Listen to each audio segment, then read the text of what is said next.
ज्ञान प्राप्ति सदा ही समर्पण से होती है, ये हम सब जानते हैं। किंतु समर्पण का वास्तविक महत्व क्या है? क्या हमने कभी विचार किया? मनुष्य का मन सदा ही ज्ञान प्राप्ति में विभिन्न बाधाओं को उत्पन्न करता है।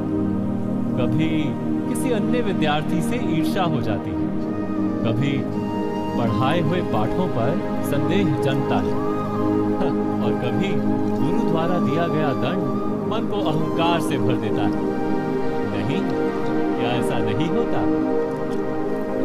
न जाने कैसे कैसे विचार मन को भटकाते हैं और मन की इसी अयोग्य स्थिति के कारण हम ज्ञान प्राप्त नहीं कर पाते। मन की योग्य स्थिति केवल समर्पण से निर्मित होती है। समर्पण मनुष्य के अहंकार का नाश करता है, ईर्ष्या, महत्वाकांक्षा आदि भावनाओं को दूर कर हृदय को शांत करता है और मन को एकाग्र करता है। वास्तव में ईश्वर की सृष्टि में ना ज्ञान की मर्यादा है, ना ज्ञानियों की। गुरु दत्तात्रेय ने तो गाय और श्वान से भी ज्ञान प्राप्त कर लिया था। अर्थात विषय ब्रह्म ज्ञान का हो या जीवन के ज्ञान का या गुरुकुल में प्राप्त होने वाले ज्ञान का, उसकी प्राप्ति के लिए गुरु से अधिक महत्व है उस गुरु के प्रति हमारा समर्पण। क्या ये सत्य नहीं?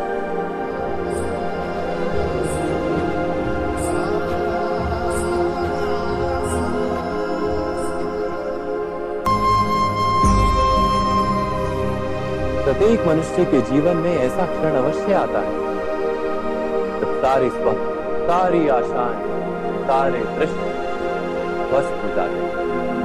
जीवन के सारे आयोजन ही बिखर जाते हैं। एक और धर्म होता है और दूसरी ओर सुख। इसी को धर्म संकट कहते हैं। जब धर्म का वहन ही संकट और धर्म का त्याग ही सुख।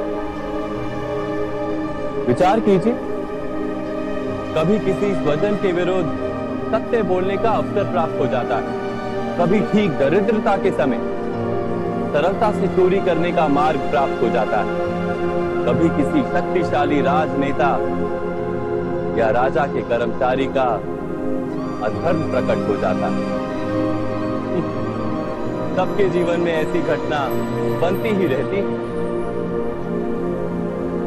अधिकतर लोग ऐसे किसी क्षण धर्म संकट के रूप में जान ही नहीं पाते। हमें किसी प्रकार के संघर्ष का अनुभव ही नहीं होता। सहजता से सुख की ओर खींचे चले जाते हैं, जैसे मक्खी गुड़ की ओर खींची चली जाती है। वास्तव में धर्म संकट का क्षण ईश्वर के निकट जाने का क्षण होता है। यदि हम संघर्षों से भयभीत ना हो, सुख की ओर आकर्षित ना हो, अपने धर्म पर दृढ़ रहे, तो ईश्वर का साक्षात्कार दूर नहीं।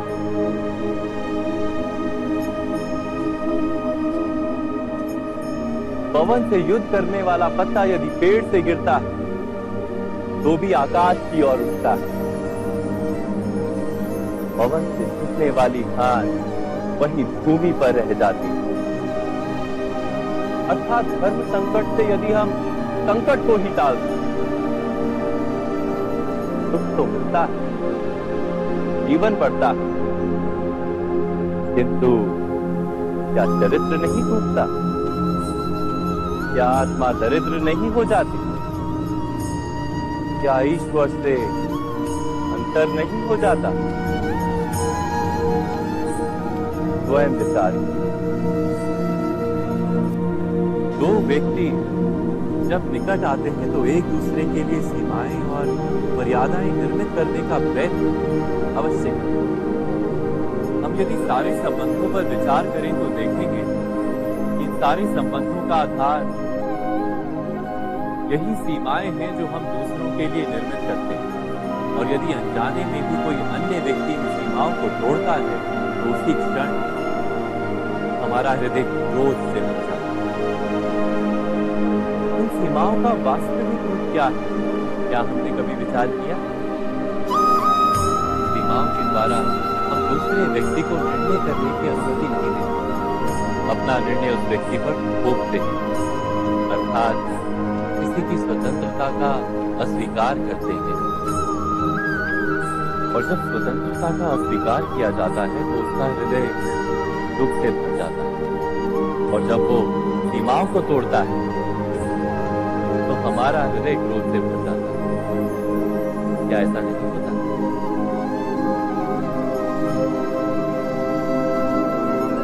पर यदि एक दूसरे की स्वतंत्रता का सम्मान किया जाए तो किसी मर्यादाओं या सीमाओं की आवश्यकता ही नहीं होती। अर्थात जिस प्रकार स्वीकार किसी संबंध का देह है, या वैसे ही स्वतंत्रता किसी संबंध की आत्मा नहीं। स्वयं विचार कीजिए। सबके जीवन में ऐसा प्रसंग अवश्य आता है कि सत्य कहने का निश्चय होता है हृदय में, किंतु मुख से सत्य निकल नहीं पाता। कोई भय मन को घेर लेता। किसी घटना अथवा प्रसंग के बारे में बात करना, या फिर स्वयं से कोई भूल हो जाए उसके बारे में कुछ बोलना, क्या ये सत्य है? नहीं, ये तो केवल तथ्य है। अर्थात जैसा हुआ था वैसा केवल बोल देना सामान्य सी बात है। किंतु कभी कभी उस तथ्य को बोलते हुए भी भय लगता है। कदाचित किसी दूसरे की भावनाओं का विचार आता है मन में, दूसरे को दुख होगा ये भय भी शब्दों को रोकता है।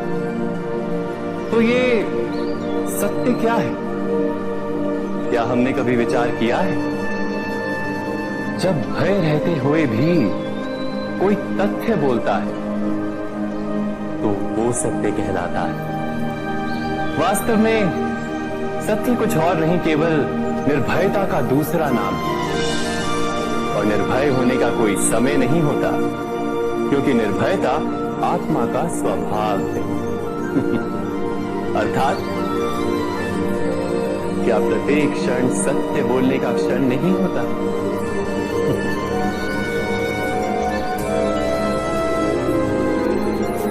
स्वयं विचार कीजिए।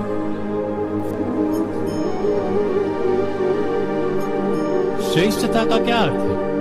श्रेष्ठता का अर्थ है दूसरों से अधिक ज्ञान प्राप्त करना। अर्थात मूल्य इस बात का नहीं कि स्वयं कितना ज्ञान प्राप्त किया, मूल्य इस बात का है कि प्राप्त किया हुआ ज्ञान अन्य लोगों से कितना अधिक है। अर्थात श्रेष्ठता की इच्छा ज्ञान प्राप्ति को भी एक स्पर्धा बना देती है। और स्पर्धा में विजय अंतिम कब होती है?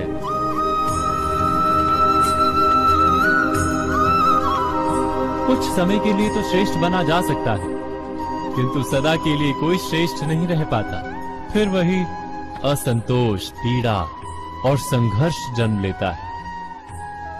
किंतु श्रेष्ठ बनने के बदले यदि उत्तम बनने का प्रयत्न करें तो क्या होगा?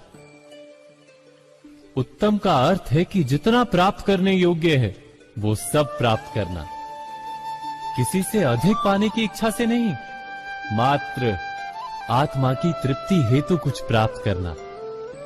उत्तम के मार्ग पर किसी अन्य से स्पर्धा नहीं होती, स्वयं अपने आप से स्पर्धा होती है। अर्थात उत्तम बनने का प्रयत्न करने वाले को देर अबेर सारा ज्ञान प्राप्त हो जाता है, बिना प्रयत्न के ही वो श्रेष्ठ बन जाता है। किंतु जो श्रेष्ठ बनने का प्रयत्न करता है वो श्रेष्ठ बने या ना बने, उत्तम कभी नहीं बन पाता।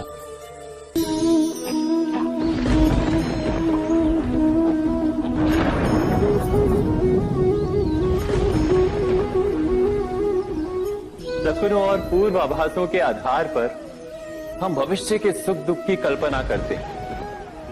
भविष्य के दुख का कारण दूर करने के लिए हम आज योजना बनाते हैं, किंतु कल के संकट को आज निर्मूल करने से हमें लाभ मिलता है या हानि पहुंचती है? ये प्रश्न हम कभी नहीं करते। सत्य तो ये है कि संकट और उसका निवारण साथ जनते हैं, व्यक्ति के लिए भी और सृष्टि के लिए भी। नहीं, आप अपने भूतकाल का स्मरण कीजिए, इतिहास को देखिए। आप तुरंत ही ये जान पाएंगे कि जब जब संकट आता है तब तब उसका निवारण करने वाली शक्ति भी जन्म लेती है। यही तो जगत का चलन है।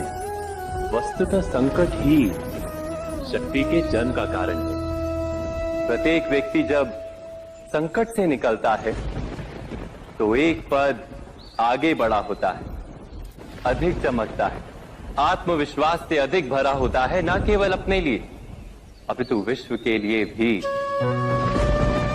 क्या ये सत्य नहीं?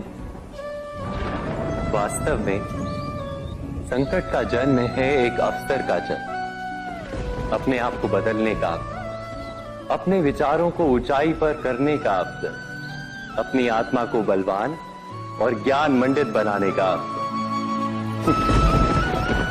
जो ये कर पाता है उसे कोई संकट नहीं होता, किंतु जो ये नहीं कर पाता वो तो स्वयं एक संकट है विश्व के लिए। विचार कीजिए।